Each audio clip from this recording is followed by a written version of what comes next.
नमस्कार दोस्तों, proud India के ब्लॉग में आपका स्वागत है। और अब मैं सुंदरकांड को कंटिन्यू करते हुए पढ़ने जा रही हूँ, जहाँ पर हनुमान जी लंका में प्रवेश कर चुके हैं।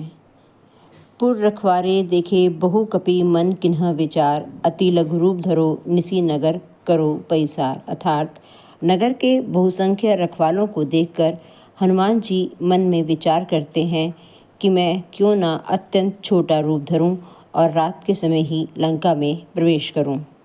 तब हनुमान जी मच्छर के समान रूप धारण करके नर रूप से लीला करने वाले भगवान श्री रामचंद्र जी का स्मरण करके लंका को चलते हैं और उन्हें द्वार पे लंकनी नामक एक राक्षसनी रहती थी वह मिलती है।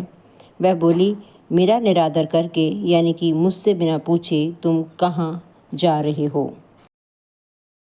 इसके बाद वह हनुमान जी से कहती है कि अरे मूर्ख, तूने मेरा भेद नहीं जाना। जहाँ तक जितने भी चोर हैं वह सब मेरे आहार हैं। महाकपि हनुमान जी ने उसे एक घूसा मारा, जिससे वह खून की उल्टी करते हुए पृथ्वी पर लुढ़क पड़ी। वह लंकनी फिर अपने को संभाल कर उठी और डर के मारे हाथ जोड़कर विनती करने लगी। वह बोलती है, रावण को जब ब्रह्मा जी ने वर दिया था तब चलते समय उन्होंने मुझे राक्षसों के विनाश की यह पहचान बता दी थी कि जब तू बंदर के मारने से व्याकुल हो जाए तब तू राक्षसों का संहार हुआ जान लेना। हे तात, मेरे बड़े पुण्य हैं जो मैं श्री रामचंद्र जी के दूत को नेत्रों से देख पाई।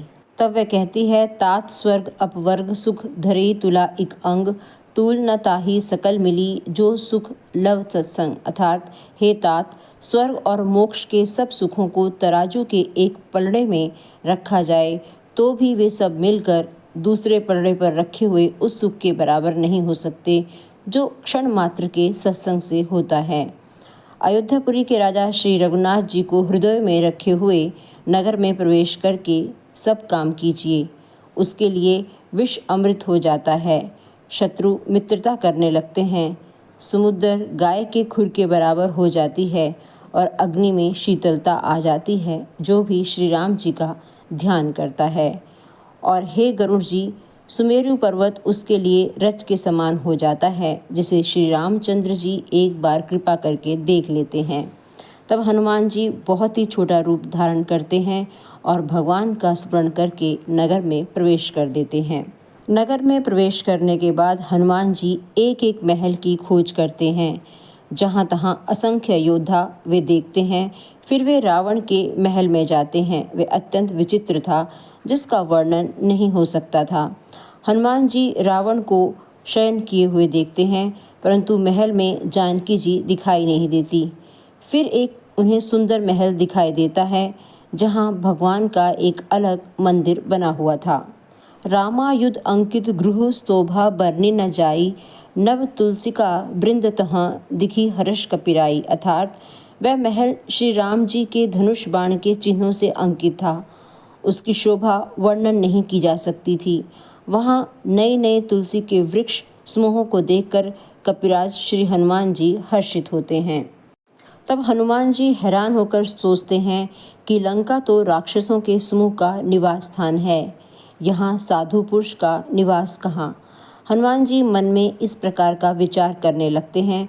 उसी समय विभीषण जी जागते हैं। विभीषण जी ने राम नाम का स्मरण किया। हनुमान जी ने उन्हें सज्जन जाना और हृदय में हर्षित हुए।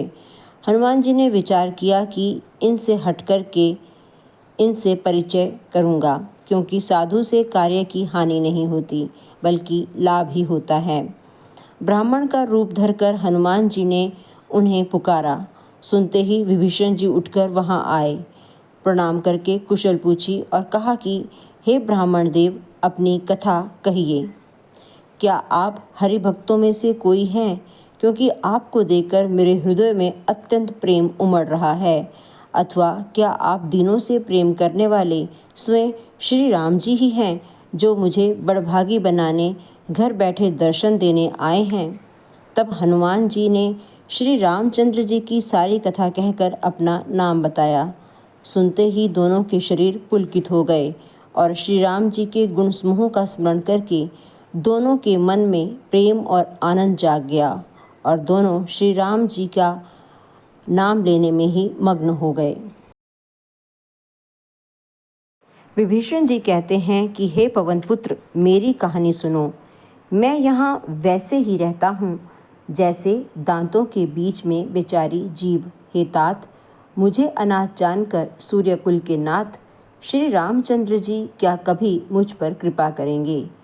मेरा तामसी शरीर होने से साधन तो कुछ बनता नहीं और ना मन में श्री रामचंद्र जी के चरण कमलों में प्रेम ही है।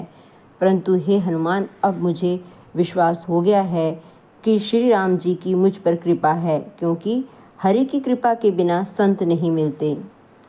जब श्री रघुवीर ने कृपा की है तभी तो आपने मुझे हट करके अपनी ओर से दर्शन दिए हैं। हनुमान जी ने कहा, हे विभीषण सुनिए, प्रभु की यही रीति है कि वे सेवक पर सदा ही प्रेम किया करते हैं। भला कहिए, मैं ही कौन बड़ा कुलीन हूँ? हनुमान जी कहते हैं, मैं कौन सा बड़ी जाति का हूँ? मैं एक चंचल वानर ही हूँ और सब प्रकार से नीच हूँ। प्रातःकाल जो लोग हम लोगों यानी बंदरों का नाम ले लेते हैं तो उन्हें तो दिन भर भोजन ही नहीं मिलता है। अस मैं अधम सखा सुनूं मोहु पर रघुबीर, किन्हीं कृपा सुमीरी गुण भरे बिलोचन नीर। अर्थात हे सखा सुनिए, मैं ऐसा अधम हूँ, पर श्री रामचंद्र जी ने तो मुझ पर भी कृपा की ही है। भगवान के गुणों का स्मरण करके हनुमान जी के दोनों नेत्रों में जल भर आया।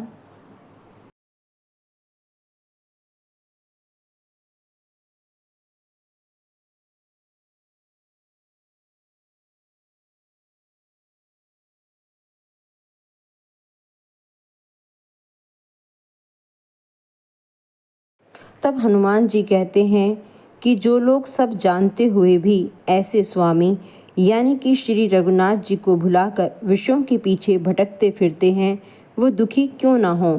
इस प्रकार श्री राम जी के गुण समूहों को कहते हुए उन्होंने परम शांति प्राप्त की।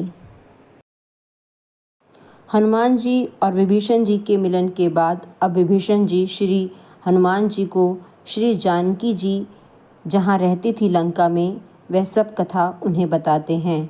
तब हनुमान जी कहते हैं विभीषण से कि हे भाई सुनो, मैं जानकी माता को देखना चाहता हूँ। तब विभीषण जी माता के दर्शन के सभी उपाय उन्हें बताते हैं। तब हनुमान जी विभीषण से विदा लेकर चल पड़ते हैं और वहीं पहले की तरह मच्छर जैसा छोटा रूप धारण करके वह अशोक वन की तरफ चल पड़ते हैं जहाँ सीता माता रहती थी। अशोक वन में पहुँचते ही हनुमान जी सीता माता को देखते हैं और मन ही मन उन्हें प्रणाम करते हैं। वह देखते हैं कि माता चारों पहर वहीं बैठी रहती हैं और रात को सोती भी नहीं थी। उनका शरीर दुबला हो गया था, सिर पर जटाओं की एक वेणी है, हृदय में वे श्री रघुनाथ जी के गुणों का जाप करती रहती हैं। निज पद नयन दिए मन राम पद कमल लीन, परम दुखी भा पवन सुत देखी जानकी दीन। अर्थात हनुमान जी देखते हैं कि श्री जानकी जी नेत्रों को अपने चरण में लगाए हुए नीचे की ओर देख रही है और मन में श्री राम जी के चरण कमलों में लीन है। जानकी जी को दीन दुखी देखकर पवन पुत्र हनुमान जी बहुत ही दुखी होते हैं। हनुमान जी वृक्ष के पत्तों में छिपे हुए हैं और विचार करने लगते हैं कि हे भाई, क्या करूं, इनके दुख कैसे दूर करूं। उसी समय बहुत सी स्त्रियों को लिए हुए सज धस कर वहाँ रावण आता है। तो दोस्तों, अब मुझे दीजिएगा इजाज़त। अगले भाग में मैं सीता माता और रावण के संवाद के बारे में आपको बताऊंगी। आपको मेरे सुंदरकांड कैसा लग रहा है ज़रूर बताइएगा। मेरे वीडियो को अंत तक देखने के लिए धन्यवाद।